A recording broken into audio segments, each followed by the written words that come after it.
കണ്ണാടിക്കൈയിൽ കല്യാണം കണ്ടോ കാക്കാത്തിക്കുരുവേ കിളിയേ, ഉള്ളത്തിൽ ചെണ്ടു മല്ലിപ്പൂവെറിഞ്ഞൊരാളുണ്ടോ, അഴകോലും തമ്പ്രാനുണ്ടോ.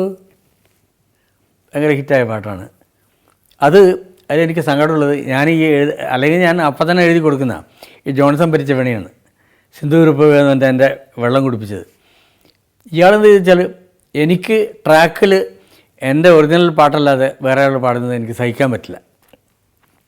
ഒക്കെ എൻ്റെ ആവശ്യമില്ലാത്ത സ്വഭാവമാണ്. പാട്ട് എന്തോ ആയിക്കോട്ടെ എന്ന് വെച്ചാൽ മതി, മിക്സ് ചെയ്യുമ്പോൾ പിന്നെ കിട്ടിയാൽ പോരെ. പക്ഷേ എനിക്കത് സഹിക്കാൻ പറ്റില്ല. അന്ന് സുവർണലത വീണ്ടും വന്നിട്ട് പാടിയത് സിന്ദൂര പൂവ് എന്നൊക്കെ പറയുന്നത് താനാ പൂവനാന്നെല്ലാം പറഞ്ഞിട്ട് എന്തോ എഴുതിയതാണ് പാടിയത്. എന്നെ കേൾപ്പിക്കാൻ, ഞാൻ പറഞ്ഞു എന്നെ കേൾപ്പിക്കുക വേണ്ട, എനിക്ക് സഹിക്കാൻ പറ്റില്ല അവർ. പിറ്റേ ദിവസം രാവിലെ ചിത്രം വരുമ്പോൾ ഈ ഫുൾ ഫോട്ടോ ഞാൻ കൈ കൊടുത്തു. അപ്പോഴാണ് പിന്നെ ശ്രീനിയും കമലും കാണുന്നത്. പാട്ട് കേട്ടിട്ട് കമൽ പറഞ്ഞ് ഒക്കെയാണിത്. കാരണം ഈ അയാളുടെ പെണ്ണുമായിട്ടുള്ള ഒരു ചിന്തയിലാണ് അത് വരുന്നത്.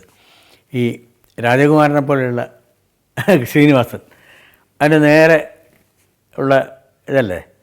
ആ പാട്ടങ്ങ് ഭയങ്കര ഇഷ്ടമായി അവർക്ക്.